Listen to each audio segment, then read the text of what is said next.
سلام، خوش اومدین به ویدیوی جدید. اولین ویدیو من هستش از کانال سانتوکیو. خوش اومدین به کانال. بریم سراغ ویدیو. در مورد پروکسی است. آموزش بس شدن به پروکسی. لیتس گو.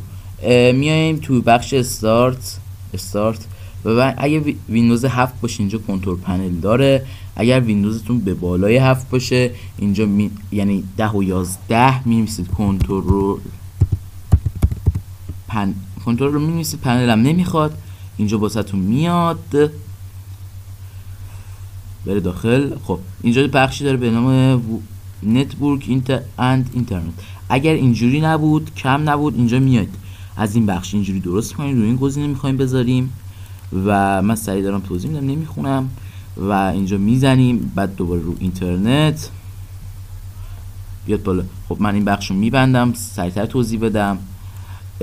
اینجا این بخش رو میریم داخل این بخش و لند ستینگز رو میزنیم و اینجا آدرس پروکسی، پورت پروکسی رو میزنید و بعد اینکه اینا رو زدید روی اوکی تون میزنید و فعال میشه.